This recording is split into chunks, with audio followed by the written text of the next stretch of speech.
The geopolitical landscape in Afghanistan has evolved significantly since the United States withdrawal in 2021. Please like, subscribe, share and comment to support us. As the Taliban solidifies its control over the country, new alliances and partnerships are emerging, particularly between Afghanistan and China. This budding Sino-Afghan relationship poses a significant challenge to U.S. interests in the region. To prevent a full-fledged Sino-Afghan alliance, the United States must rethink its current approach, engage with Afghanistan in new ways, and strategically exploit tensions between Afghanistan and China's regional allies. This essay outlines the strategies America can employ to counteract the growing influence of China in Afghanistan and prevent a potentially destabilizing alliance.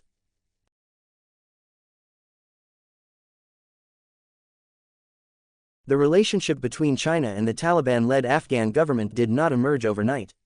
China has been carefully positioning itself as a key partner to Afghanistan since before the U.S. withdrawal.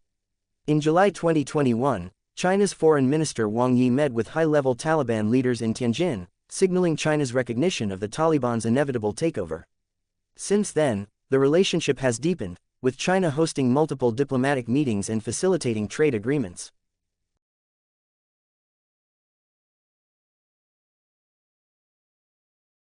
One of the most significant developments in the Sino-Afghan relationship is the bilateral trade agreement signed in early 2023.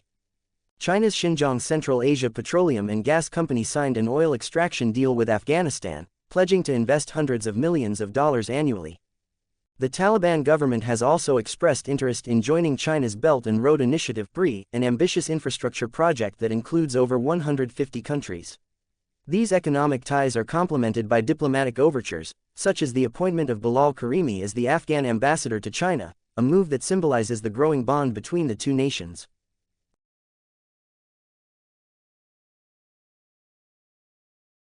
Despite the promising developments, the Sino-Afghan relationship is not without its challenges. China has only delivered a fraction of the promised investment in the oil extraction deal.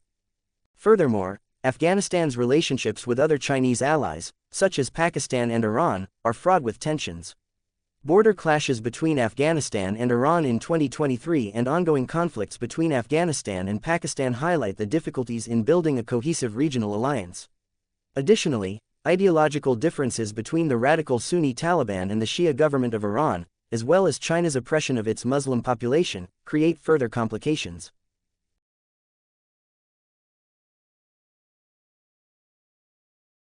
Since the U.S. withdrawal from Afghanistan in 2021, Washington's policy towards the Taliban-led government has been characterized by uncertainty and hesitation.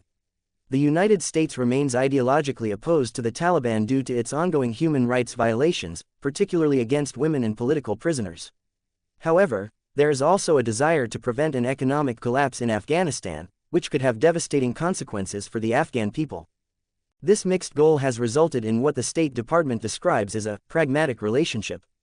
The U.S. trades openly with Afghanistan to prevent economic collapse but refuses to officially communicate with or recognize the Taliban.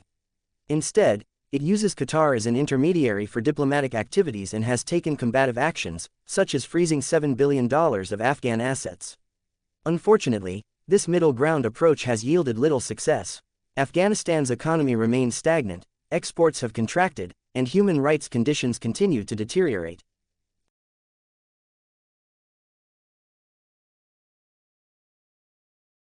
The U.S. approach reflects an outdated hope that Afghanistan and the Taliban can be separated.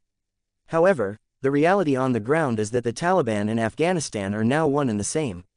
As China and Russia move to build relationships with the Taliban, the United States cannot afford to remain passive. The longer America waits, the closer China and Afghanistan will become, potentially forming an alliance that could threaten U.S. interests in the region.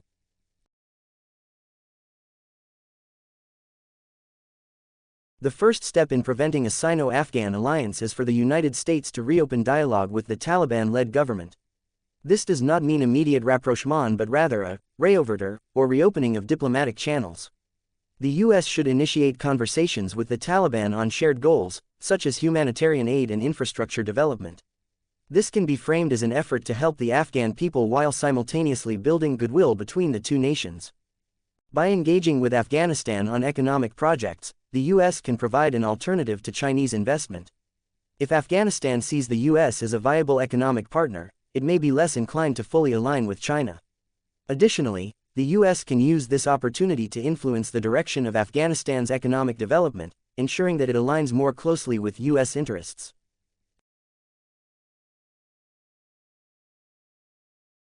The US could partner with international organizations to deliver food, medical supplies, and other essential aid to Afghanistan. This would not only alleviate the suffering of the Afghan people but also create a positive image of the US in the eyes of the Afghan government and public.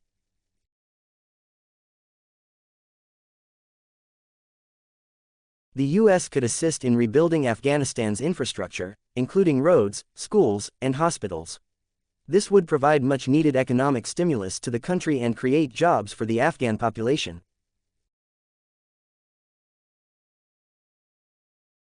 Another potential area of cooperation is in the fight against common enemies, such as the Islamic State Khorasan Province (ISKP). The ISKP is a branch of the Islamic State operating in Afghanistan and poses a significant threat to both the US and the Taliban. By providing intelligence, and possibly air support, the US could assist the Taliban in combating ISKP. This would not only weaken a shared enemy but also build trust between the US and Afghanistan.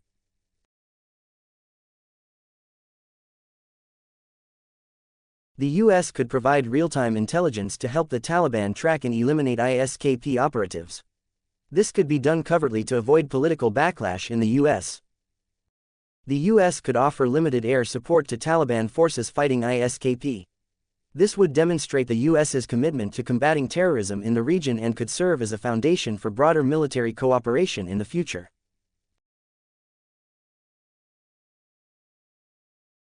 In addition to building ties with Afghanistan, the US should also work to exploit tensions between Afghanistan and China's regional allies. By fostering conflict between Afghanistan, Pakistan, and Iran, the US can weaken the cohesion of any potential alliance that China might be trying to build. This could be achieved through diplomatic maneuvers, economic incentives, or even covert operations. The US could subtly encourage border disputes between Afghanistan and its neighbors, particularly Iran and Pakistan. By providing diplomatic or logistical support to one side, the US could exacerbate tensions and prevent the formation of a unified bloc under Chinese influence. The US could offer economic incentives to Afghanistan's neighbors in exchange for maintaining a hardline stance against the Taliban. This could include trade deals, foreign aid, or military assistance.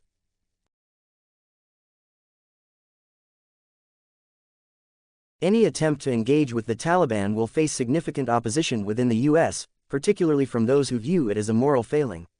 Therefore, it is crucial that the US government effectively markets its new policy to the American public. The administration must explain that the current strategy is failing and that engagement with Afghanistan is necessary to protect US interests.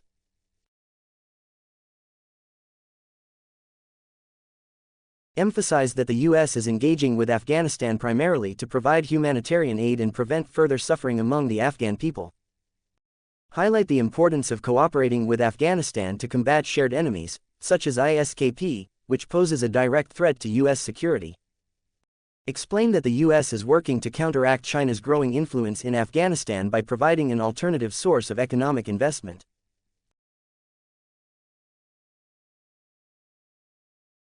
The growing relationship between China and Afghanistan presents a significant challenge to US interests in the region. If left unchecked, this relationship could evolve into a full-fledged Sino-Afghan alliance, further complicating the geopolitical landscape in Central Asia. To prevent this, the United States must take proactive steps to engage with Afghanistan, build ties based on shared interests, and exploit regional tensions to weaken China's influence. By reopening dialogue with the Taliban, collaborating against common enemies, and strategically fostering regional conflicts, the US can counteract China's efforts and prevent a dangerous alliance from forming. However, this approach will require careful messaging to the American public and a willingness to adapt to the realities on the ground. Only by taking decisive action can America prevent a Sino-Afghan alliance and protect its long-term interests in the region.